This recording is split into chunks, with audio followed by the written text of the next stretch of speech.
Kekuasaan adalah bukti yang paling pahit bahwa kemerdekaan secara mutlak tidak ada, tidak pernah ada, dan tidak dapat ada.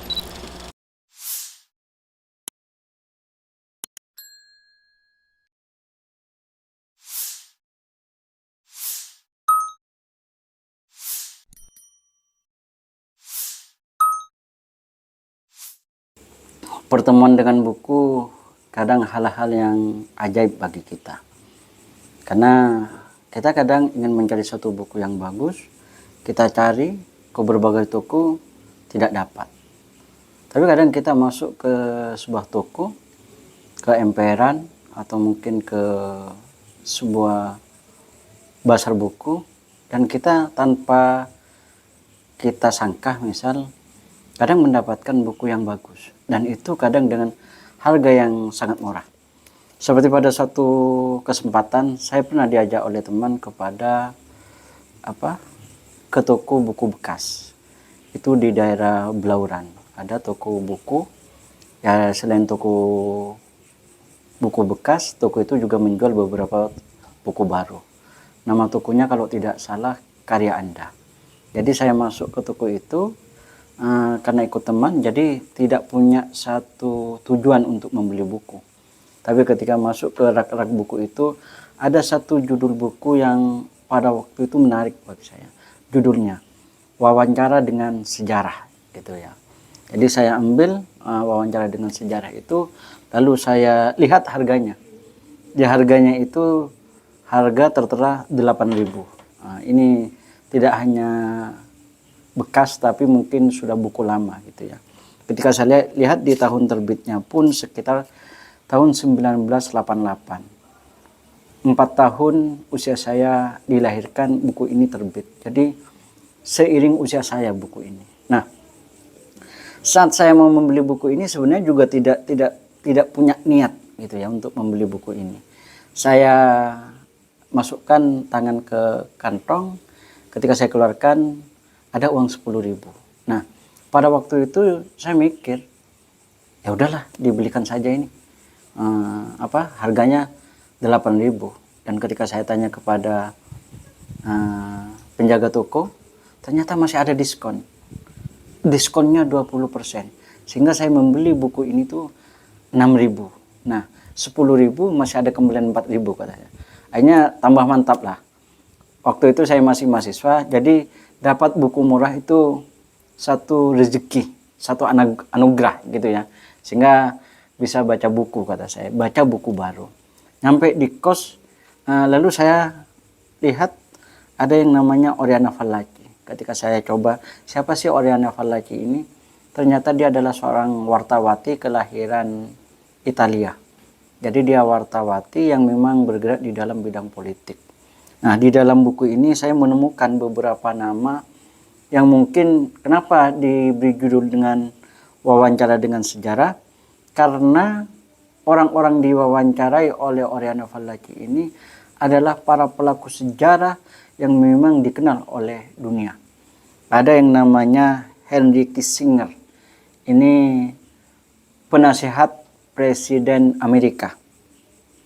Ada yang namanya Jenderal Giap. Ada yang namanya Norodom Sihanouk, ada yang namanya Golda Meir,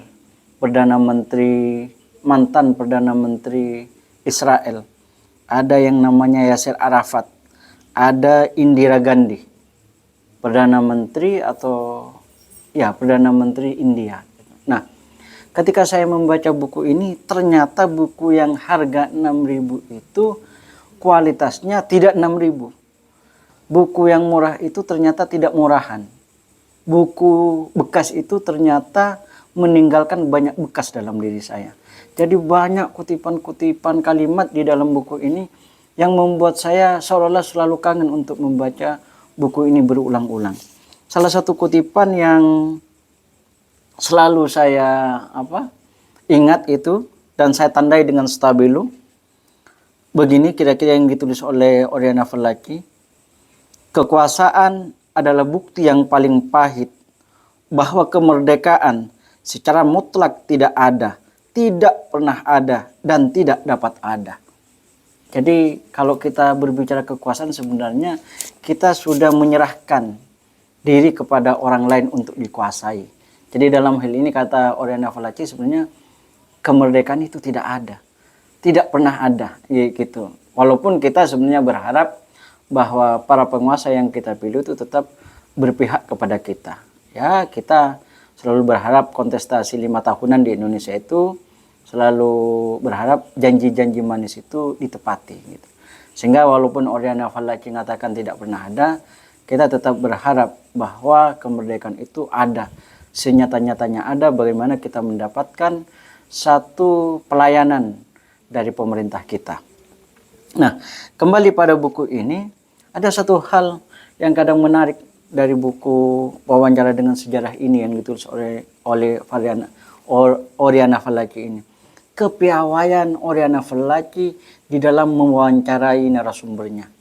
Dia tidak hanya bertanya apa ini, bagaimana itu, akan tetapi dia mengumpulkan data-data dulu, komprehensif gitu. Sehingga ketika wawancara kadang narasumber itu tidak ditanya, tapi cukup dipancing dengan 1-2 kata, si narasumber langsung memberikan satu klarifikasi.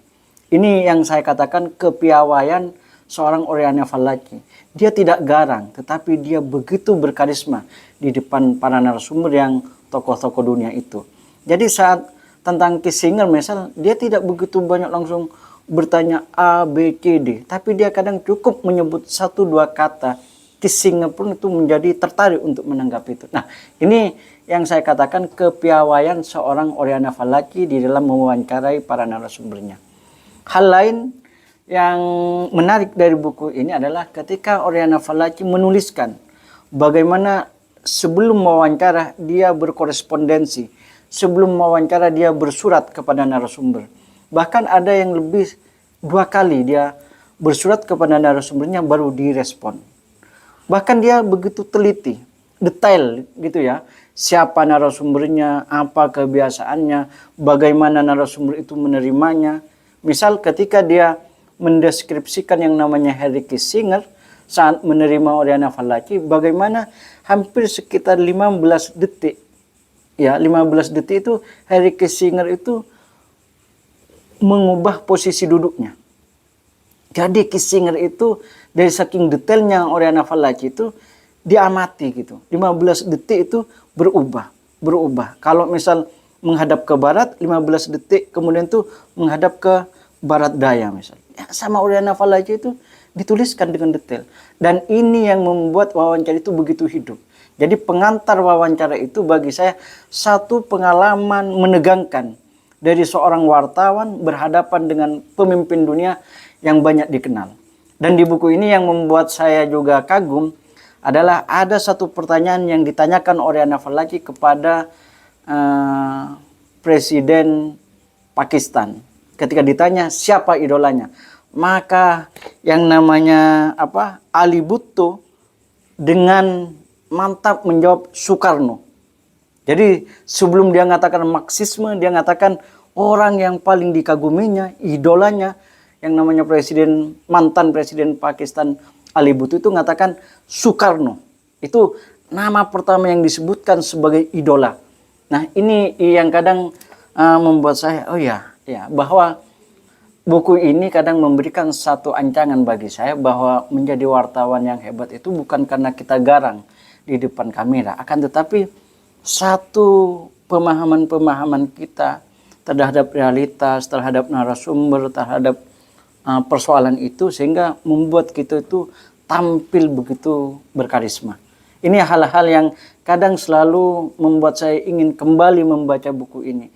Saya membaca buku ini sudah hampir 4 kali gitu ya. Karena setiap membaca buku ini seperti menelusuri satu cerita pendek, novel. Kadang saya itu ketika tidak sadar juga ketika membaca buku ini seperti masuk ke karya-karya fiksi gitu.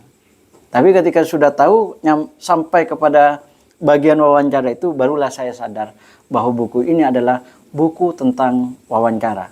Maka bagi teman-teman yang ingin tahu seperti apa sih wartawan yang baik, salah satu buku ini yang mesti dibaca. Atau ingin tahu seperti apa kesaksian-kesaksian pelaku sejarah terhadap sejarah umat manusia itu, maka buku ini sebagian, bukan keseluruhan ya, sebagian bagaimana tokoh-tokoh dunia bersaksi terhadap rentetan sejarah yang pernah terjadi di negaranya.